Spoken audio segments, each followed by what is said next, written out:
Perhaps the greatest legacy of Tony Blair was his relentless march through the institutions, whereby he filled them with like-minded people who understood the new Labour agenda. And it seems his protégé, Sir Keir Starmer, intends to be no different. Speaking at the Civil Society Summit, he said the Tories seem set on sabotaging civil society to save their own skins, before making a defence of the National Trust. So are the so-called culture wars the mere figment of the Tories' fevered imaginations, or has liberal groupthink infiltrated our institutions? Well, I'm joined now by the former director of Restore Trust, Zewditu Gebreyohanes, as well as my panel, communication officer at the Institute for Economic Affairs, Reem Ibrahim, and the author and broadcaster, Amy Nicole Turner. Well, Zewditu, let me turn to you first, because you ran Restore. Is Keir Starmer right that actually the National Trust is being brave and forward-looking, and that it's right that we should ignore our history and say that all these people were dreadful? No. In the first place, I would say that actually what's happened in terms of the culture wars with the National Trust is a mere symptom of much greater issues, which is ultimately these issues are about democracy and accountability, which have sadly been undermined by the current leadership of the National Trust. But the culture wars there have been started by the leadership. They're not of the Tories making, as Starmer tried to imply. And in fact, I know you're a Conservative politician, but I would say it would have been good if the government had done more to try and put an end to this, because it's outside the Trust's remit, statutory remit, and Parliament has oversight of the Trust.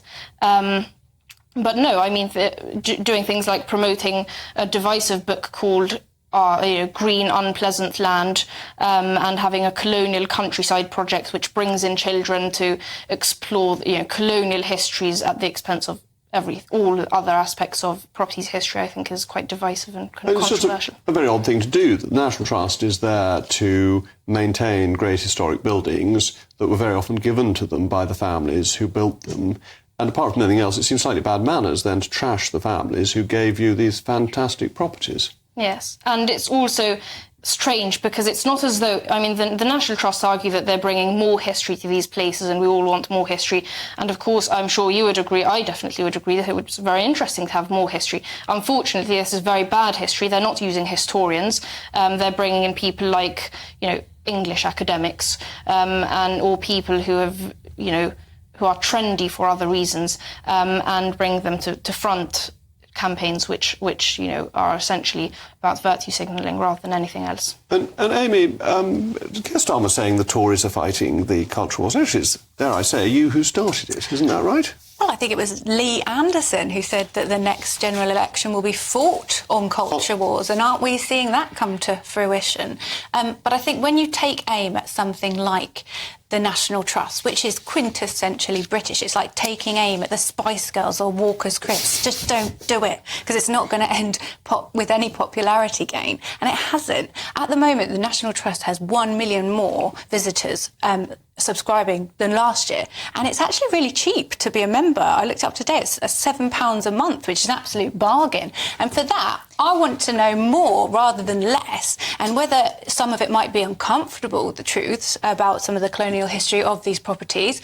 Well, yeah, sometimes but it's not uncomfortable, the it's truth great. is uncomfortable. We ran the world brilliantly. And we want were to hear marvellous about at it. Shouldn't we be proud of that? And every time we go to a National Trust property, be playing Rule Britannia in our we should be proud of radiogram. It, but we should be realistic about some of the histories of these properties. When I'm standing in one, I want to know how it came to be able that they could buy that. I want to know the history of the people that lived there and the stories behind it. But you don't want to know it in a purgative way, do you? That these are all bad people whose pictures should have moustaches drawn on them. I don't think that's what's happening, is it? Well, and also I don't know, we better ask Zewditu. But it's part of the National Trust's remit remit to maintain and perpetuate a historical accuracy of these properties. That's part of what they're supposed to do. So surely, but they're not being historically accurate. It would have been very good if they had been historically accurate and if they had been bringing in good historians. When you turn away, at last year's elections, celebrated historian, two historians, Andrew Jimson and Jonathan Sumption ran, and neither of them were even interviewed, let alone being chosen as the National Trust recommended candidates. What do you say of an institution that's cast aside people like that, even for interview? Well, let me bring Reem in. So I think in the wider context of the culture wars and the way in which it's being fought, the way in which it's being fought, the National Trust is just another third sector organisation that has been permeated and taken over by this kind of sort of social justice warrior ideology. And look, I mean, I think that it's an independent organisation. As far as I'm aware, they don't receive any taxpayer money. So I do think that what's primarily important is that the members of the National Trust, if they are upset by these particular permeances with regard to the culture war, what they should be doing is making that clear.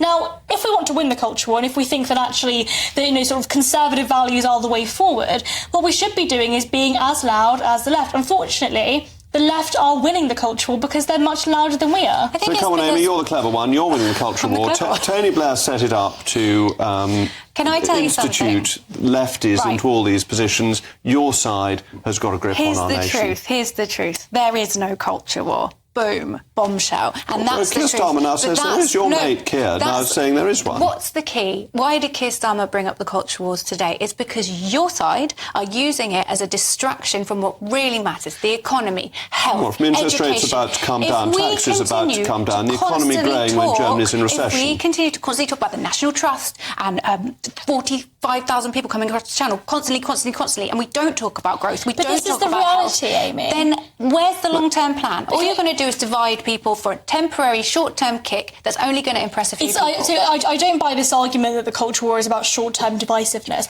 I do think that often the culture war is very difficult to fight in that respect. I do think that the economy is the primary issue here. I do think that inflation and the tax cuts are the primary issues that we should be talking about. But we cannot take away from the fact that our institutions are being permeated by this kind of ideology.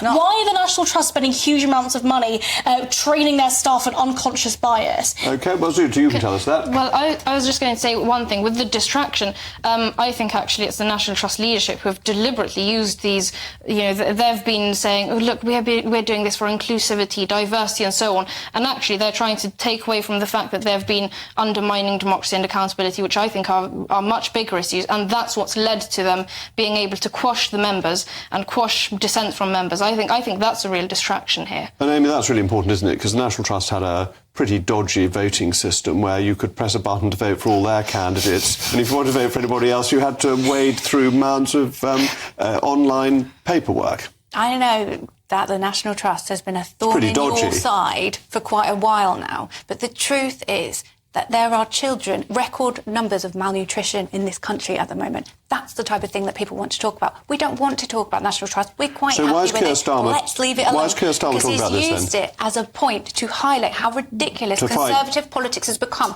The fact that you're taking aim at the RNLI, the National Trust. These are beloved British institutions. Leave them alone and let's focus on something real, some unity, something we can move forward with.